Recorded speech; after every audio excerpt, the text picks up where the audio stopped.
É uma grande alegria de poder dirigir-me a todos os portugueses através deste meio.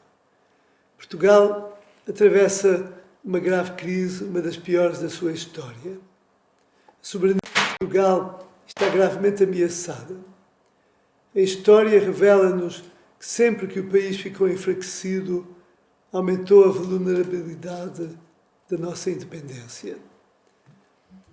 Até a razão que nos reúne hoje, no dia 1 de dezembro, está a ser posta em causa e esta data pretende ser esquecida por muitos. Uma data que une todos os portugueses, ao contrário de outros feriados que comemoram épocas de conflito e até de guerra civil entre os portugueses. A atual e humilhante dependência de Portugal dos credores internacionais é comparável, se não pior, à que resultou da crise financeira de 1890-92, com tão graves consequências para a nação e que levou ao fim do regime da monarquia democrática de então. Tão importante como resolver a complexa situação interna que exige inevitáveis medidas de austeridade é analisar as razões que nos levaram ao estado em que hoje nos encontramos. Torna-se urgente proceder através de um amplo debate nacional a uma rigorosa e descomplexada análise dos modelos económicos e políticos que estiveram na origem do empobrecimento do Estado. Será que o povo se identifica com os seus formais representantes? Será que a nossa democracia deverá ficar confinada a um modelo que já demonstrou não ser suficiente e eficaz? Cada vez é mais notório que os portugueses não se revêem no modelo em vigor. Por que não considerar outras instituições complementares, criando um tipo de representação mais diretamente relacionada com a população, por exemplo, oriunda dos municípios, modelo este com raízes profundas nas tradições históricas e culturais de Portugal. Também no campo económico necessitamos trabalhar para melhorar a nossa autossuficiência através de estímulos e incentivos para o desenvolvimento da indústria nacional e para a recuperação prioritária tanto das atividades agrícolas como das relacionadas com o mar. É inaceitável que a maior parte dos alimentos que consumimos venham hoje do estrangeiro. Como repetidamente tenho alertado em anteriores mensagens e entrevistas, no atual contexto, o aprofundamento consequente das relações culturais e económicas entre os países lusófonos, mais do que um objetivo, constitui uma verdadeira necessidade estratégica que, por natural, reúne todas as condições, quer para o sucesso do desenvolvimento dos Estados-membros da CPLP, quer para o aumento do bem-estar das suas populações. De muito que se pode fazer neste domínio, cito como exemplo a criação de um espaço económico comum aos países da comunidade dos países de língua portuguesa, integrando a troca de bens produzidos no seu âmbito e o intercâmbio de jovens universitários ou em formação profissional. Acredito que a CPLP se deveria encaminhar para uma confederação dos Estados lusófonos. Mas antes da crise económica e financeira, já se encontrava instalada uma crise de ordem moral e ideológica. Os tempos são difíceis, mas poderão ser mais facilmente suportáveis se os portugueses estiverem cientes de que o esforço que lhes está a ser exigido se justifica para salvar a pátria. É preciso mudar o estilo de vida que artificialmente foi cultivado nas últimas décadas e adequarmos os nossos hábitos à realidade do país. E isso tanto se aplica às famílias, aos particulares, como, sobretudo, ao próprio Estado. Exige, portanto, uma rigorosa responsabilização moral que começa pelos governantes, que, mais do que nunca, devem esclarecer com verdade as suas ações, começando por informar a nação sobre o concreto destino dos financiamentos avultados resultantes dos compromissos assumidos pelo Estado português ao abrigo do Plano de Assistência Económica e Financeira.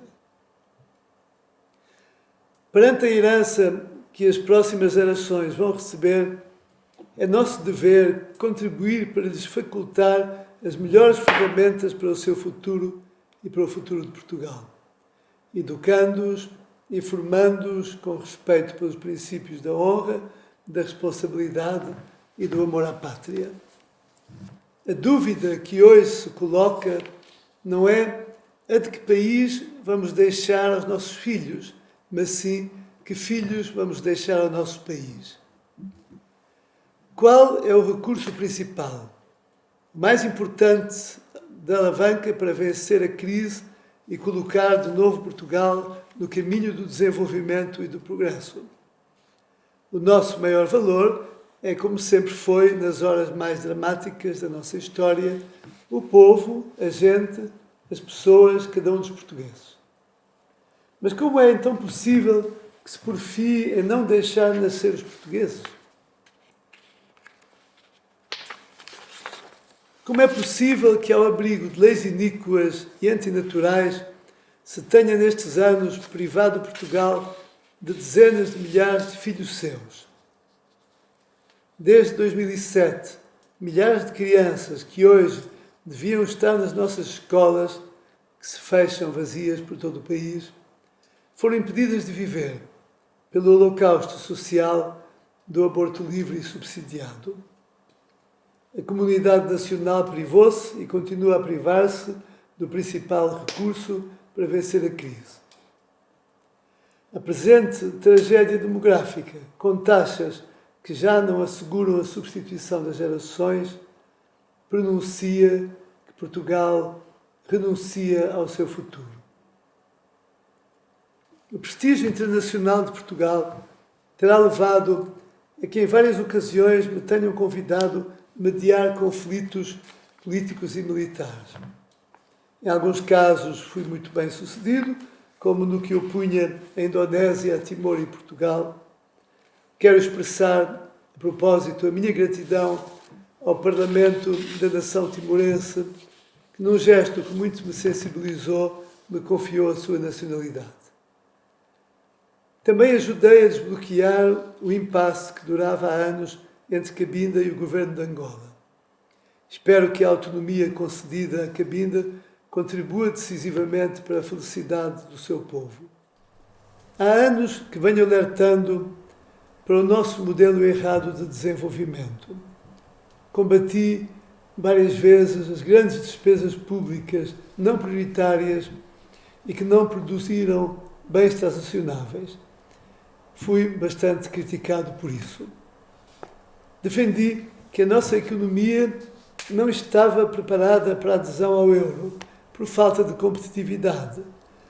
Alguns dos melhores economistas mundiais tinham a mesma opinião e hoje, infelizmente, verificou-se que tinham razão. A vontade política falou mais alto do que o realismo económico. Por outro lado, não quisemos corrigir um hábito antigo, o de gastar mais do que recebemos, ou do que produzimos. Mas as culpas da nossa situação não são, obviamente, do Estado, pois o comportamento ilógico e pouco responsável de muitos contribuiu igualmente para agravar a crise.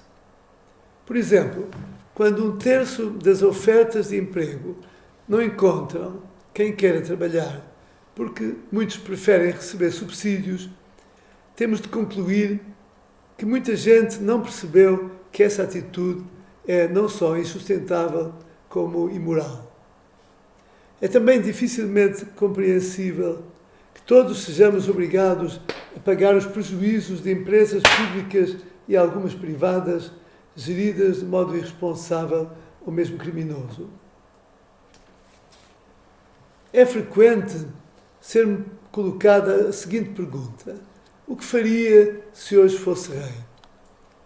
Se hoje fosse rei, gostaria de ouvir todos e cada um dos 15 milhões de portugueses, dos que vivem cá e dos que tiveram que emigrar e que no estrangeiro tanto honram o nome de Portugal. Se hoje fosse rei, procuraria transmitir a um por um o amor à pátria que soubemos manter, pedindo ajuda pelo Portugal de nós todos.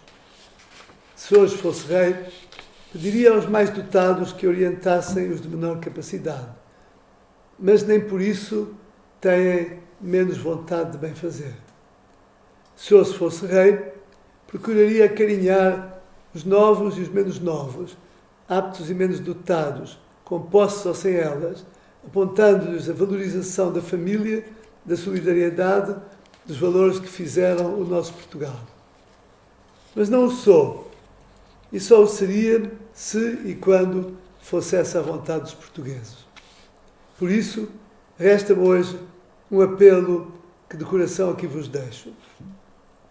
Não abandonemos a terra que nos alimenta.